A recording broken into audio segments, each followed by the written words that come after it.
Hello, in this video we're going to look at a question which is a combination of projectiles first of all and then collisions later on. So yeah, we're being able to bring together lots of our skills here.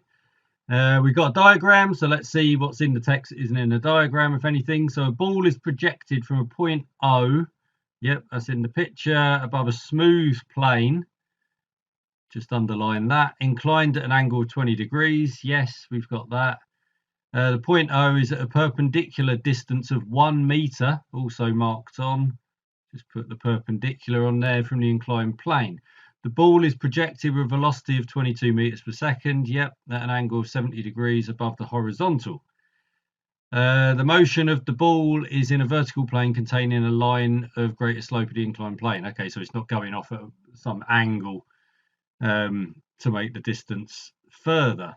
The ball strikes the inclined plane for the first time at point A. Right, so pretty much everything is already in the picture.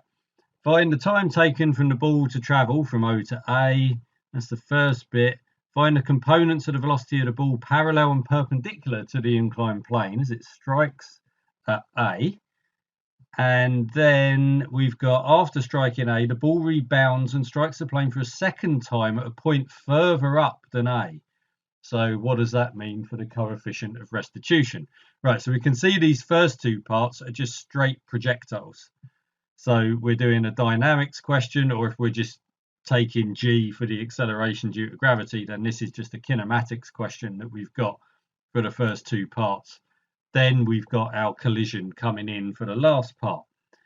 So as we know, we're doing a kinematics question, and well, they've already pushed us here towards doing parallel and perpendicular to the plane, which is kind of sensible anyway, seeing as that's what we're measuring for distances.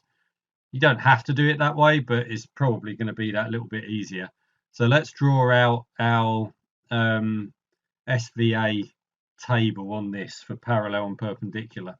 So for perpendicular to the plane, we can have our time. So we're going to want for time is 0 and time is t, and our s, our v, and our a. The s at time 0, well, we could set, again with s, the displacement, you can set the 0 wherever you want. I'm going to set 0 at O and make that 0. So at time t, when it hits at A, it's dropped that 1 meter. So I've got a -1, so I'm measuring positive upwards.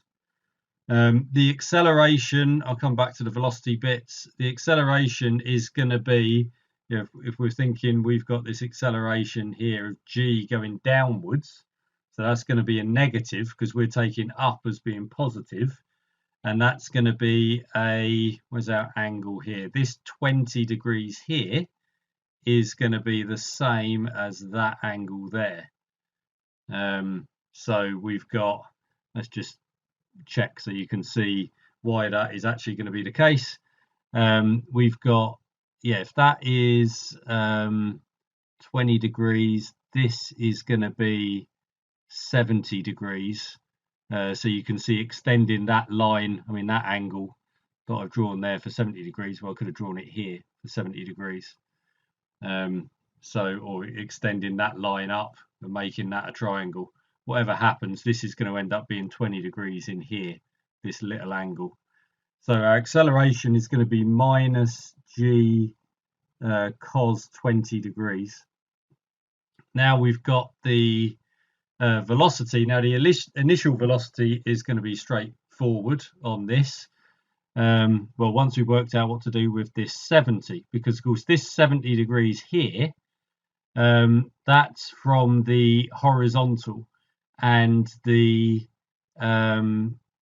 plane is at 20 degrees.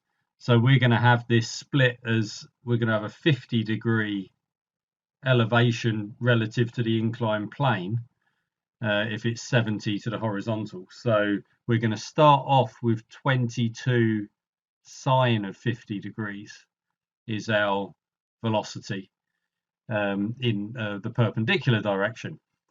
Then by the time we've got to t, so the velocity at t is what a change in the velocity is the accumulation of the acceleration.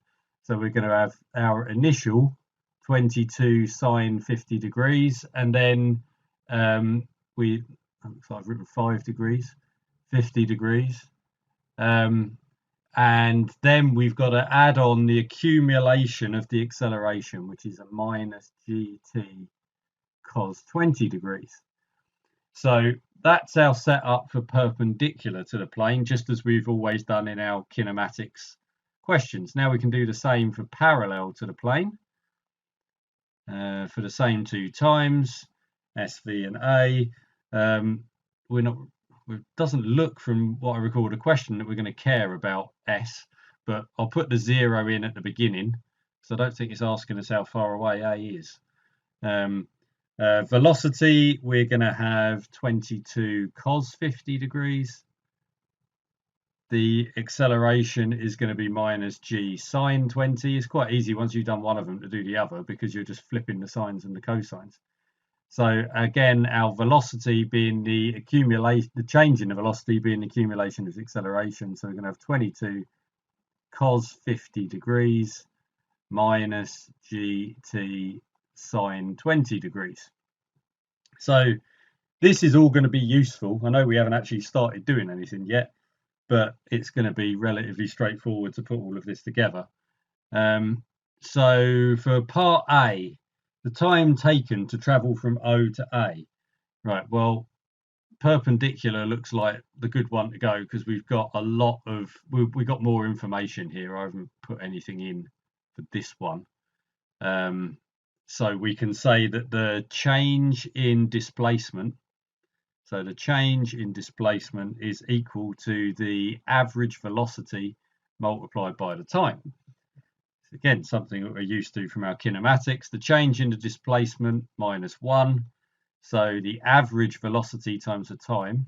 There's the time. There's the average of halving things. Now we've got to do is add our two velocities together. So we've got 44 sine 50 degrees minus gt cos 20 degrees. So let's we're going to see we're going to get a quadratic here in t, aren't we? So let's put all of this together. We're going to have, we want to get the t squared bit positive. It just makes it a little bit easier. So g over 2 cos 20 degrees, that's going to be our t squared, minus 22 sine 50 degrees multiplied by t minus 1 equals 0. That's the sort of quadratic that we're going to want to put into the formula, or however you want to do that in the calculator, and that's going to give us t is equal to 3.72 seconds. So far so good. Find the components of the velocity of the ball parallel and perpendicular to the inclined plane as it strikes at A. Right, so we're going to parallel and perpendicular to the plane as it strikes the plane at A. Right, well, we've already got this information because we now know what t is. We're just plugging this in.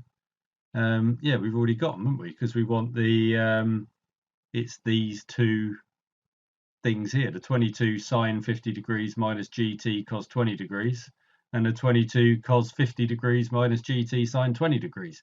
So we've already written them out. We now know what t is, so we just need to plug that in, and we're going to see, so that at A, the velocity is going to be equal to, all right, there's a column vector, save a bit of space, type in all of this in, we're going to get parallel, I'll put parallel at the top, that's coming out at 1.678, and for perpendicular, so that was our parallel, this is our perpendicular, which is minus 17.39, and this is all in meters per second.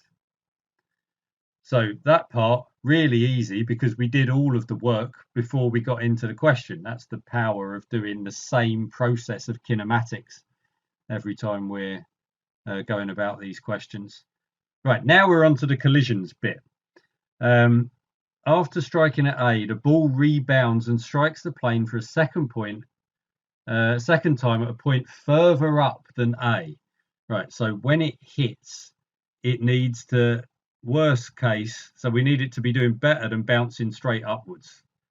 So this is going to tell us something about the angle, because we've got our perpendicular and parallel components of our velocity. So we've got a minimum angle here that our post-collision velocity needs to be directed towards. And this minimum angle here, yeah, we can do the same calculations as we've done with these other angles. This angle here is going to be 20 degrees. This is just using our geometry again to show what angle everything is acting at. Because if that's got to go straight upwards, then we know that is 90 degrees. And then we've got our alternate angles between two parallel lines. So that must be 20 degrees. So that must be 70. So that must be 20. So we know we've got this minimum case here. If the ball is going to go upwards, we have to be greater than that 20 degrees. Our coefficient of restitution, what is that actually doing? So remember, a coefficient of restitution, the collision is only going to affect the perpendicular to the plane component, because that's the direction that the collision is happening in. So that's where our coefficient of restitution is going to be coming in. So after the collision, let's write this out. After the collision, our velocity there is going to be equal to, well, the parallel component won't have changed because the collision is in the other component. Now, when we collide, we're going to have to multiply by E and flip the sign, because we're going to change direction and we're going to have this coefficient of restitution kicking in. And that's exactly what it means. You know, it is the ratio of the velocity afterwards to the velocity before, or the speed of approach divided by the speed of the speed of separation divided by the speed of approach. So if we've got the speed of separation divided by the speed of approach is equal to the coefficient of restitution, then the separation speed is the approach speed multiplied by that coefficient of restitution. And we've got the approach speed, it's this 17.39. So all we've got to do is do 17.39, taken the minus sign off because we've changed direction, and then we multiply by E. And that's giving us our, I'll just quickly change to blue here. So that's giving us that component of our velocity. We've got our component, well, just to put it on the triangle that I had, is that bit. The parallel component is that bit. So we need to have the tan of this angle, which we can work out from these two components, and that angle has to be greater than 20 degrees. So all we're saying is that 1.678 divided by 17.39e has to be greater than the tan of 20 degrees. So all we've got to do is multiply through by the e, divide by the tan of 20 degrees. We don't have to worry about the direction of the inequality sign because coefficient of restitution is always positive. And then we tap it into the calculator. So E has to be less than 1.678 divided by 17.39 tan of 20 degrees, which is 0.265. So, yeah, that last part was maybe a little bit fiddlier, but you can see how our coefficient of restitution is coming in there. You just have to be careful when you've got things moving in these two dimensions, that you're putting the coefficient onto the correct dimension. So it's the one where the collision is happening. In this case, is in the perpendicular direction. That's the one which changes when it hits the plane. The other one isn't being affected at all. But yeah, that's a nice question, that, because we've mixed a whole load of things together. We've got our kinematics approach that we've used on these, um, mixed in, that little step into dynamics because it's projectiles, and then done our collisions at the end. So that's a really nice question.